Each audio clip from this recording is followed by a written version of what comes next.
Pai do Senhor, meus irmãos, sejam bem-vindos ao nosso devocional. Hoje é 29 de julho, segunda-feira. Deus abençoe a semana de todos nós. Vamos ler juntos aqui João 13:18. Eu não estou falando a respeito de todos vós, pois conheço aqueles que escolhi, mas é necessário que isso ocorra para que se cumpra a Escritura. Aquele que partilhava do meu pão levantou-se contra mim. Esse texto aqui de João capítulo 13 é o capítulo tão emblemático que tem a passagem, que a gente chama de passagem, né? Mas o ocorrido, a história, e de quando Jesus lavou os pés dos discípulos, né? E então aquela tremenda lição que Jesus deu, mas não é o nosso assunto hoje. Depois nós temos o novo mandamento que Jesus deu aos discípulos, que era para que eles se amassem, assim como Cristo os amou. Né? Um novo mandamento vos dou, que vos ameis uns aos outros, assim como eu vos amei. Né?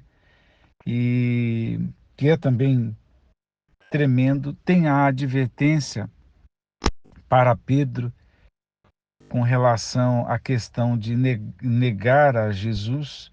Então é um capítulo tão importante dos últimos dias de Jesus. E era uma ocasião de festa, eles estão assentados à mesa e Jesus revela que no meio dos discípulos tinha um traidor. E Jesus revela antecipadamente com o objetivo de que depois todo mundo mais uma vez cresce, tivesse as mais profundas convicções de que ele era de fato Messias e tudo mais. E pensando em messianidade, pensando em afirmar os apontamentos, as profecias do Antigo Testamento em relação à vida e ministério de Jesus, até a questão da traição não ficou de fora. Essa traição, ela foi prevista numa palavra profética no meio de um salmo, quando o rei Davi, falando de problemas pessoais, de experiências estanques, né? Ou seja, é como eu falo por aqui, um recorte histórico. De fato, aconteceu com Davi. E ele tinha alguém de sua confiança que comia com ele, que estava ali do lado e o traiu. Mas Jesus, quando cita, que é a última parte aqui, abre aspas, para que se cumpra a escritura, aquele que partilhava do meu pão levantou-se contra mim. Jesus não está falando da experiência do Davi, mas está dizendo que aquilo era profético. Que Davi, quando escreveu essas palavras, ainda que estivesse falando de uma experiência particular, pontual no tempo e na história de Davi, Jesus está dizendo que é para se cumprir a Escritura. Então, Jesus está dizendo que aquele salmo é profético, que aquela porção, ou como chamamos hoje, aquele versículo, era profético.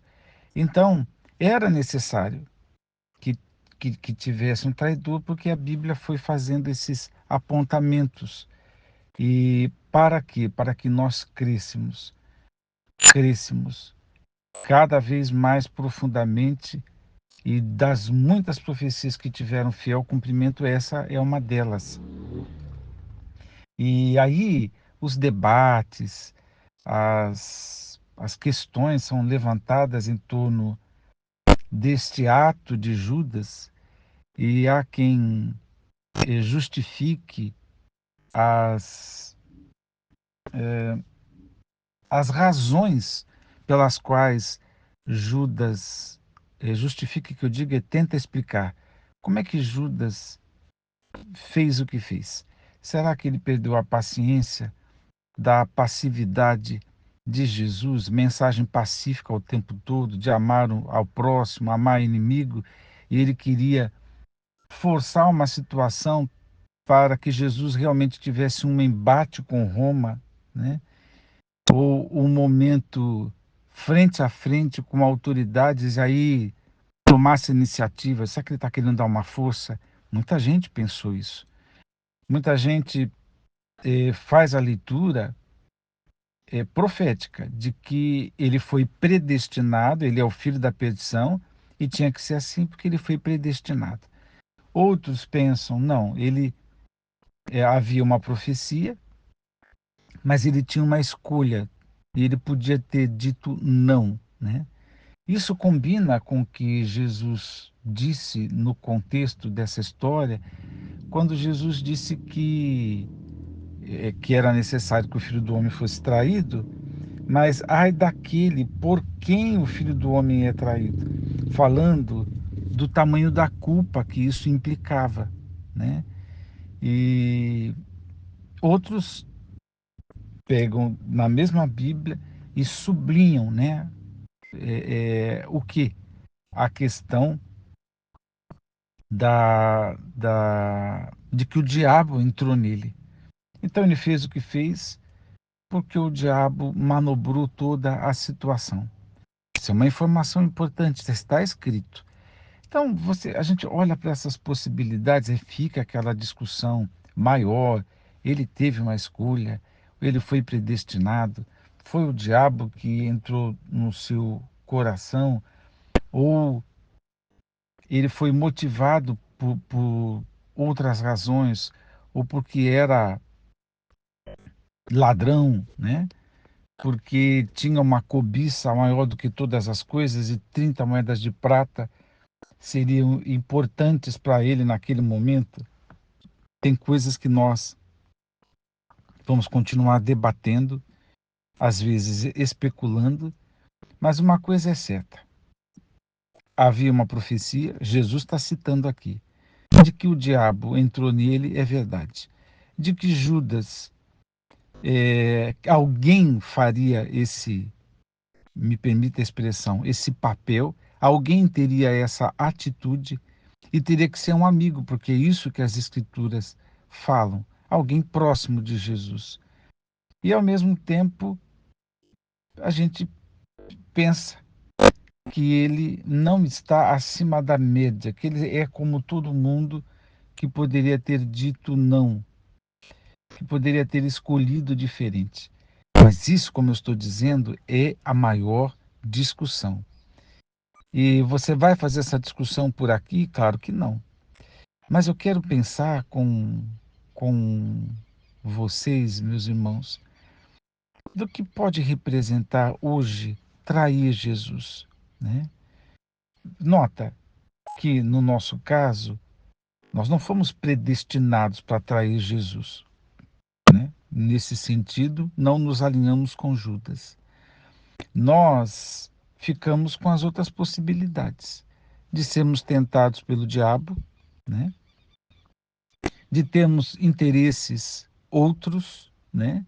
Que façam com que Jesus fique em segundo plano, né?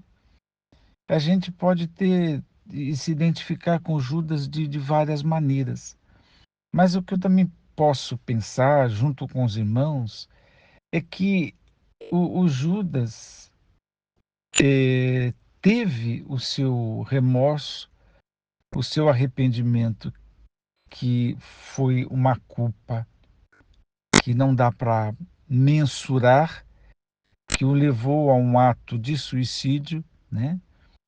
E, enfim, mas que ele de alguma forma sentiu o que fez, sentiu a culpa do seu ato de traição, sentiu tanta culpa que se matou, né?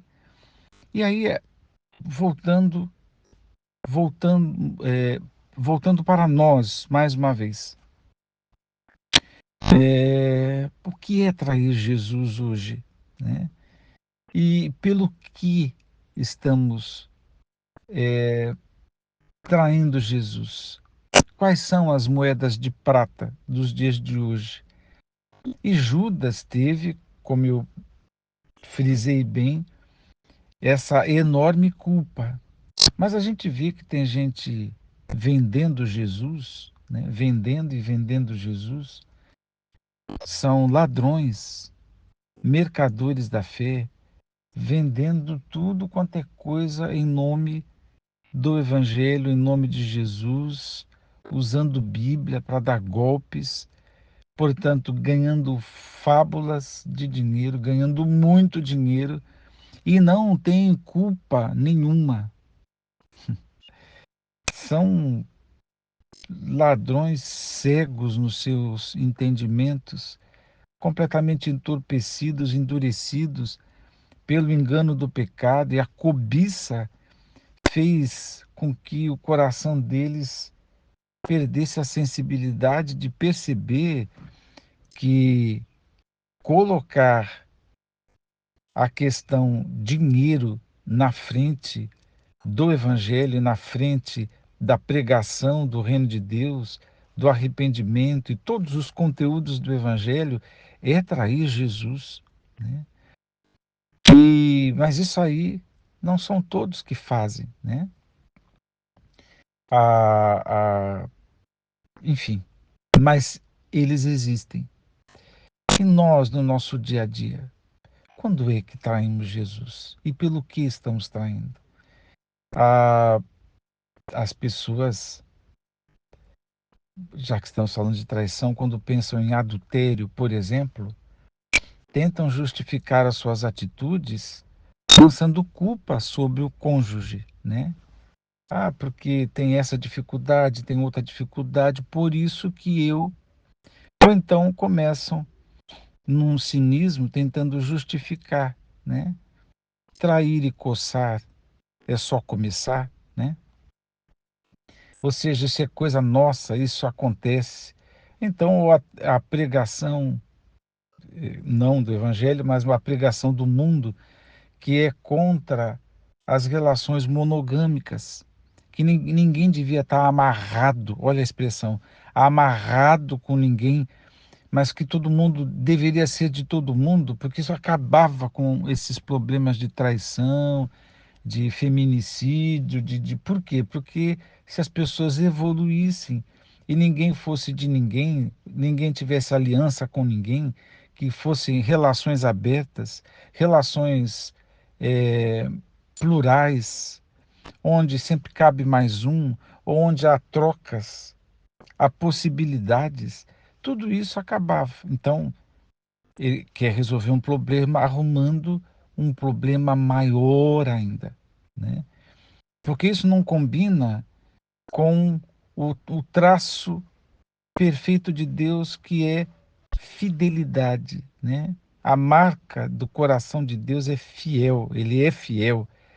E Deus, quando ensina isso que é um traço da sua personalidade, que é, Deus é fiel, né? Quando ele ensina através de aliança, em fidelidade a concertos e alianças, empenha a sua palavra e cumpre. Então, qualquer um que se empenhou em seguir a Jesus e não o faz, traiu. Qualquer um que está empenhado a seguir a Jesus, e agora me entenda, e pula a cerca, está traindo. Qualquer um que está flertando, seja lá com o que for, fica aqui muito genérico para nós pensarmos o mais amplo possível, está atraindo Jesus.